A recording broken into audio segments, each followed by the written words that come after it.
Pourquoi certains jeunes entrepreneurs partent de zéro et bâtissent des empires, pendant que d'autres abandonnent au premier obstacle? Est-ce une question d'argent, de chance, de contact? Non. Selon Napoleon Hill, la véritable différence se trouve dans une seule chose, l'attitude mentale. Imaginez deux jeunes entrepreneurs. Les deux ont une idée, les deux rencontrent des échecs. L'un voit un mur, l'autre voit une leçon. L'un doute, l'autre apprend. L'un abandonne, l'autre persiste et finit par gagner. Ce n'est pas le talent qui fait la différence, ce n'est même pas l'intelligence, c'est l'état d'esprit. L'attitude gagnante n'est pas un don, c'est une décision, une discipline quotidienne, une manière de penser quand tout semble s'effondrer. Dans cette vidéo, vous allez découvrir les 5 leçons puissantes qui façonnent l'attitude des jeunes entrepreneurs à succès. Si vous voulez développer une mentalité qui attire les opportunités, transforme les échecs en tremplin et vous place en avance sur 90% des autres, regardez jusqu'à la fin. Votre façon de penser pourrait changer aujourd'hui. Leçon 1. La définition claire d'un objectif. La précision est l'architecte du destin. Pour le jeune entrepreneur, l'imprécision est un poison lent qui paralyse la prise de décision. Dire que l'on veut réussir revient à dire que l'on veut voyager sans choisir de destination. Vous finirez par épuiser votre carburant en tournant en rond dans le parking de vos propres ambitions. La clarté n'est pas simplement une préférence, c'est une exigence biologique pour le cerveau. Lorsque vous définissez un objectif avec une précision chirurgicale, vous activez le système d'activation réticulaire de votre cerveau, ce filtre neuronal qui commence soudainement à repérer les opportunités, les personnes et les ressources que vous ignoriez auparavant. Un objectif flou produit des résultats flous. Pour transformer une vision en réalité, elle doit être quantifiable. Si vous ne pouvez pas le mesurer, vous ne pouvez pas le gérer. Et si vous ne pouvez pas le gérer, vous ne pouvez pas l'améliorer. Considérez la différence entre l'entrepreneur qui souhaite augmenter ses ventes et celui qui vise une croissance de 22% du chiffre d'affaires net d'ici le 31 décembre à 17h grâce à l'acquisition de 3 comptes pivots dans le secteur technologique. Le premier espère, le second planifie. La date butoir est l'élément qui transforme un rêve en un projet concret. Sans échéance, l'esprit humain succombe à la loi de Parkinson, où le travail s'étale de manière à occuper tout le temps disponible pour son achèvement.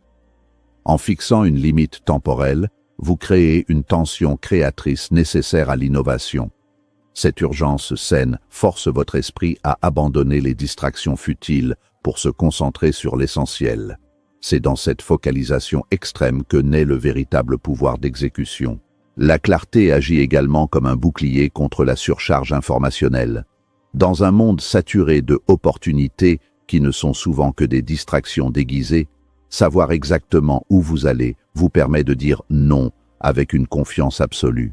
Chaque proposition qui ne s'aligne pas directement avec votre objectif précis est un bruit de fond que vous pouvez ignorer sans regret. Cette capacité de filtrage est ce qui sépare les entrepreneurs qui s'éparpillent de ceux qui percent.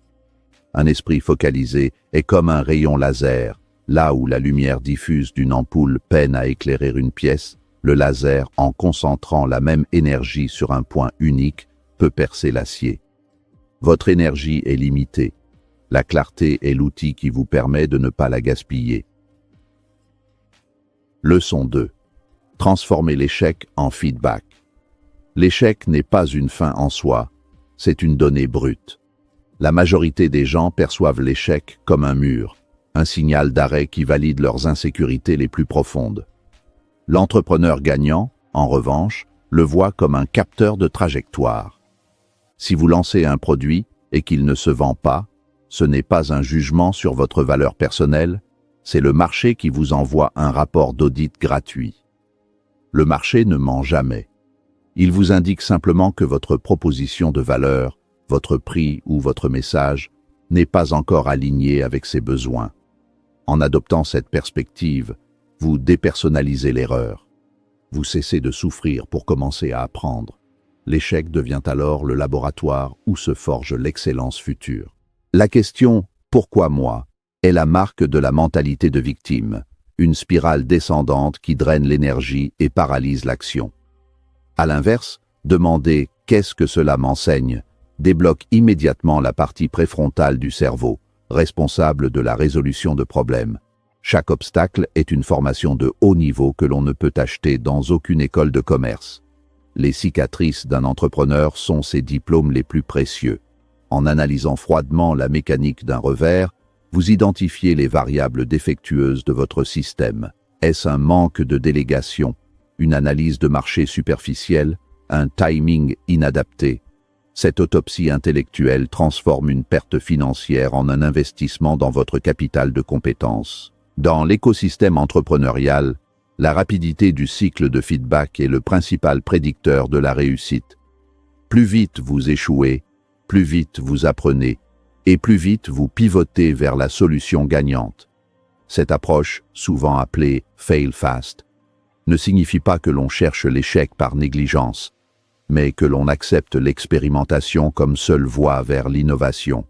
Les entrepreneurs qui réussissent ne sont pas ceux qui ont évité les erreurs, mais ceux qui ont su transformer chaque trébuchement en un pas de danse.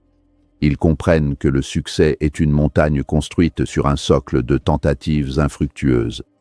Sans ces fondations, la structure du succès serait fragile et s'effondrerait à la première tempête réelle. Leçon 3. La discipline émotionnelle. La maîtrise de ses émotions est le levier invisible de la performance entrepreneuriale. Le monde des affaires est un environnement chaotique par nature, où les variables changent sans préavis. Un investisseur se retire, un serveur tombe en panne, un concurrent lance une attaque agressive. Si votre état intérieur dépend des circonstances extérieures, vous êtes une marionnette à la merci des événements. L'entrepreneur discipliné émotionnellement cultive un calme opérationnel. Cela ne signifie pas être dépourvu d'émotions, mais posséder la capacité de ressentir la peur ou le stress sans leur permettre de prendre les commandes de l'avion.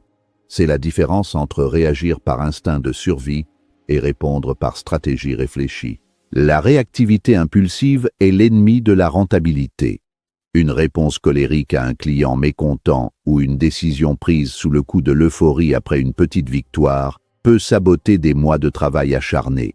La discipline émotionnelle consiste à créer un espace, un intervalle de temps, entre le stimulus et la réponse. Dans cet espace réside votre liberté et votre pouvoir de leader. En restant ancré quand tout vacille, vous devenez le pilier sur lequel votre équipe peut s'appuyer. La panique est contagieuse, mais le calme l'est tout autant. Un leader qui garde son sang-froid en période d'incertitude insuffle une confiance qui permet à l'ensemble de l'organisation de fonctionner à son niveau optimal. Apprendre à gérer la critique et le doute est également une composante essentielle de cette discipline. L'entrepreneur est souvent seul face à ses choix, exposé au jugement de ceux qui préfèrent le confort de la critique à l'arène de l'action. Sans une solide maîtrise de soi, ces voix externes finissent par devenir une voix interne paralysante. La discipline émotionnelle permet de trier les retours, absorber les critiques constructives pour s'améliorer et ignorer le bruit destructeur qui ne vise qu'à vous rabaisser. C'est un exercice quotidien de reprogrammation. En fin de compte, votre entreprise ne pourra jamais grandir plus que vous-même. La maîtrise de vos résultats financiers commence invariablement par la maîtrise de votre propre psychologie. Leçon 4. La persévérance inébranlable. La persévérance est souvent confondue avec l'obstination aveugle, mais il existe une distinction fondamentale. La persévérance est une fidélité inébranlable à la vision, couplée à une flexibilité totale sur les moyens de l'atteindre. La plupart des gens abandonnent juste avant le point d'inflexion, ce moment où les efforts accumulés commencent enfin à produire des résultats exponentiels. Le chemin vers le succès est parsemé de ce que l'on appelle le creux de la vague, cette période intermédiaire où l'excitation du début s'est évaporée et où les récompenses ne sont pas encore visibles. C'est ici que se fait le tri naturel entre les amateurs et les professionnels. La persévérance et l'endurance de l'âme. Le talent est surestimé alors que la constance est sous-évaluée. Le monde est rempli de personnes talentueuses qui n'ont jamais rien accompli de notable par manque de suite dans les idées. À l'inverse, l'individu moyen qui refuse de s'arrêter finit presque toujours par dépasser le génie paresseux. Chaque non reçu n'est pas une condamnation, mais une étape statistique nécessaire vers le prochain oui. L'entrepreneur gagnant voit la prospection et les refus comme un jeu de probabilité. Il sait que s'il doit essuyer 10 refus pour obtenir une vente, chaque refus le rapproche mathématiquement de sa commission. Cette perspective transforme le rejet en un carburant plutôt qu'en un obstacle. Continuer quand les autres s'arrêtent est ce qui crée l'avantage concurrentiel. La concurrence est maximale au bas de l'échelle, là où tout le monde essaie de commencer. Mais plus vous persévérez, plus l'air se raréfie et moins il y a de rivaux. La ténacité crée une barrière à l'entrée que l'argent ne peut pas acheter. C'est une épreuve de force mentale. Les jeunes entrepreneurs à succès comprennent que la durée est un facteur clé de la crédibilité. En restant dans le jeu plus longtemps que quiconque, vous finissez par devenir la référence par simple épuisement de la concurrence. La victoire appartient à celui qui accepte de souffrir un quart d'heure de plus que son adversaire. Leçon 5. La foi en soi programmée. La confiance en soi n'est pas un trait de caractère inné avec lequel on naît ou non. C'est un muscle psychologique que l'on hypertrophie par l'entraînement. Avant que le marché, les banquiers ou les clients ne valident votre projet, vous devez posséder une certitude interne qui frise l'irrationnel pour le commun des mortels. Cette foi n'est pas une simple pensée positive superficielle ou une arrogance aveugle. C'est une foi programmée, construite délibérément à travers des rituels quotidiens de visualisation et d'affirmation de soi. Si vous ne vous voyez pas déjà comme le leader de votre secteur dans votre esprit, vous ne le deviendrez jamais dans la réalité physique. Votre monde extérieur sera toujours le reflet fidèle de votre monde intérieur. La répétition est la mère de la conviction. Ce que vous dites à votre esprit chaque matin, avant que le monde ne commence à vous bombarder de ses propres agendas, détermine votre fréquence vibratoire pour la journée. Les entrepreneurs d'élite utilisent l'autosuggestion pour saturer leur subconscient de l'idée de réussite, en visualisant non seulement le résultat final, mais aussi la personne qu'ils doivent devenir pour l'atteindre, une personne courageuse, disciplinée et résiliente. Ils précablent leur cerveau pour agir en conséquence. Le subconscient ne fait pas la différence entre une expérience réellement vécue et une expérience intensément imaginée. En pratiquant mentalement la victoire, vous créez des voies neuronales qui facilitent l'exécution réelle le moment venu.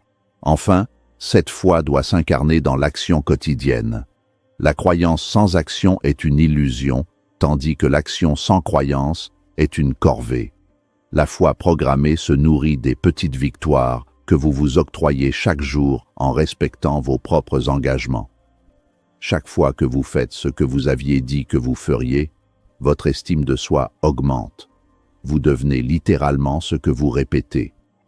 Si vous répétez l'excellence dans vos petites habitudes, votre esprit finit par accepter l'excellence comme votre seule réalité possible. Cette certitude devient alors magnétique. Elle attire les partenaires, les talents et les opportunités, car rien n'est plus séduisant et convaincant qu'un être humain qui sait exactement qui il est et où il va. L'attitude gagnante n'est pas un secret mystique, c'est une construction mentale quotidienne, un objectif clair, une relation saine avec l'échec, une discipline émotionnelle, une persévérance constante, une foi inébranlable. Voilà ce qui distingue les jeunes entrepreneurs ordinaires des jeunes entrepreneurs extraordinaires. Souvenez-vous, le succès commence toujours dans l'esprit avant d'apparaître dans la réalité. Si vous changez votre manière de penser, vous changez vos décisions. Si vous changez vos décisions, vous changez vos actions. Et si vous changez vos actions, vous changez votre destinée. Aujourd'hui, vous avez un choix. Adopter une attitude moyenne ou développer une attitude gagnante. La question n'est pas « puis-je réussir ?» La question est « suis-je prêt à penser comme un gagnant ?» Décidez maintenant, parce que votre futur entrepreneurial dépend moins de vos ressources, et beaucoup plus de votre état d'esprit.